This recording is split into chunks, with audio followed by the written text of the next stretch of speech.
Do you feel like you've been lied to? I do feel like I've been lied to. I think I've been lied to from the start. I think we've all been lied to from the start. It's 17 months since the Lismore region was hit by unprecedented floods. Residents like Lee Schleiper feared for their lives. Lee was taken to safety that day, but has since been left waiting for help from our politicians. And what have you got? Nothing. Absolutely nothing.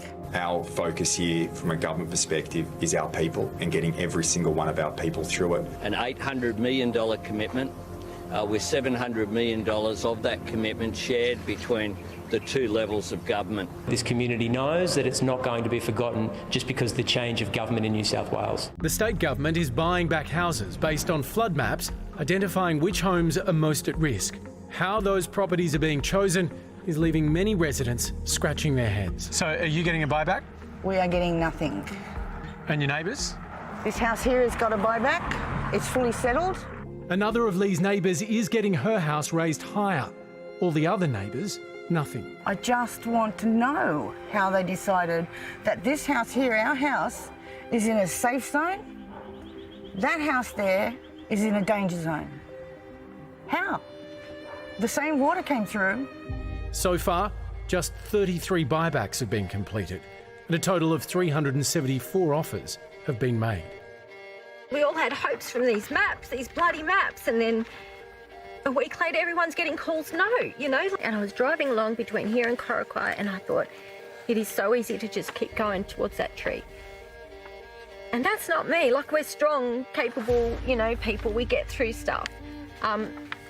But to give us this hope and literally tear it away with no explanation, it's wrong.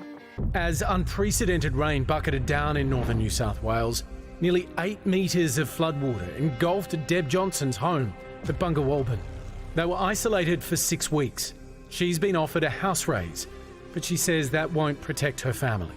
Because we're in such a dangerous position here with the levee broken and the council not being able to fix it. We never wanted to leave this place, Hamish. We love it. We set it up for, you know, legacy for our child.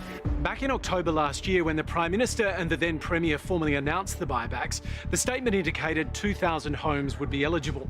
But critically, within a fortnight, the Northern Rivers Reconstruction Corporation gave a community forum a total figure of 6,000. With the voluntary purchase, we expect around 2,000 homes. With the home raising, they're similar sort of number across the area, and more than 2,000 for the home retrofitting. In March, New South Wales switched governments, and the new Labor Premier recently sent 2 of his ministers north, trying to reset with the flood communities. We tried repeatedly to get the Emergency Services Minister Jihad Dib and Planning Minister Paul Scully to answer questions.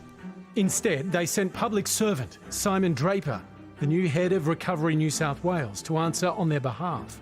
He says it won't be 6,000 homes. There's no guarantee it will even be a full 2,000. People were told 6,000, weren't they? And that wasn't true. Yes, I accept that. I believe that's right. So the people of the Northern Rivers have been lied to?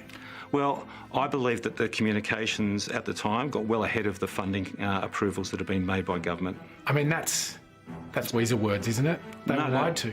No, well, I'm being really clear. They were told something at the time which turned out to be not true, but I think there was an enthusiasm within government at the time to try and give people hope about future funding.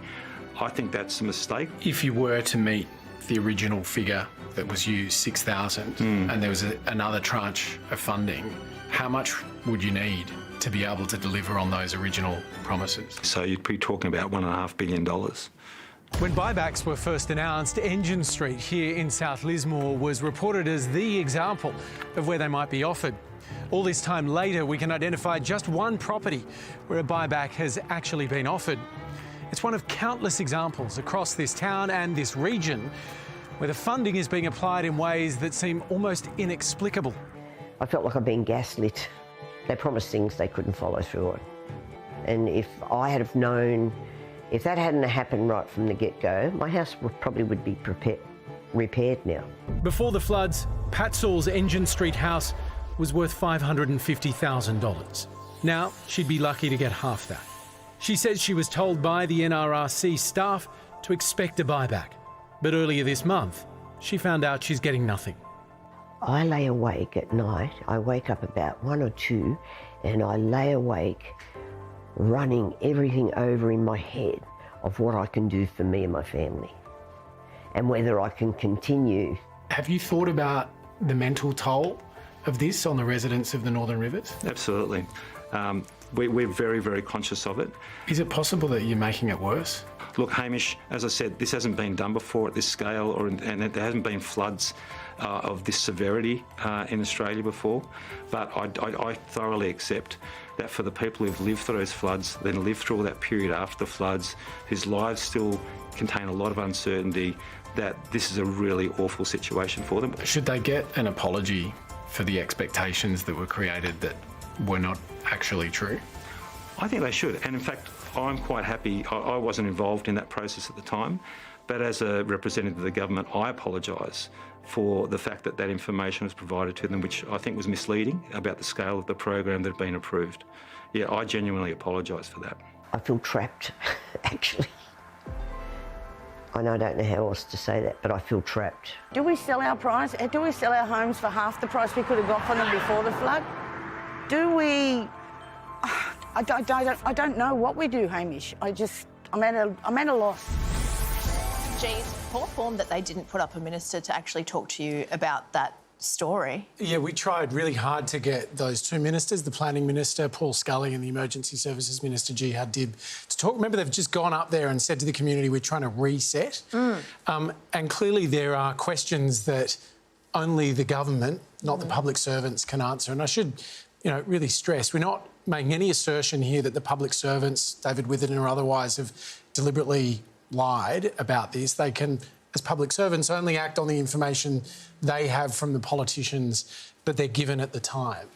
And I think, really the question now is, will the state government of New South Wales release another bundle of funding so that they can deliver on those sorts of numbers? But, I've got no reason to think anything other than that, Paul Scully and Jihad Dib might be good guys, good ministers.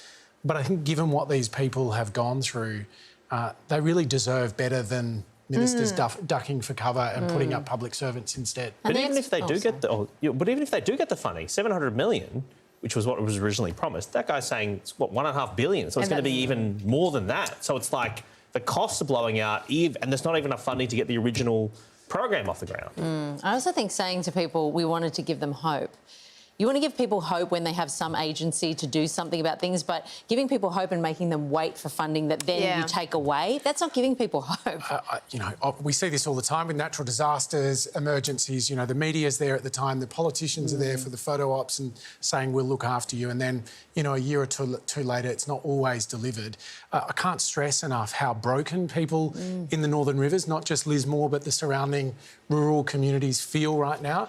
They are absolutely desperate. And politicians, I think, need to do better than they're currently doing. Yeah, absolutely.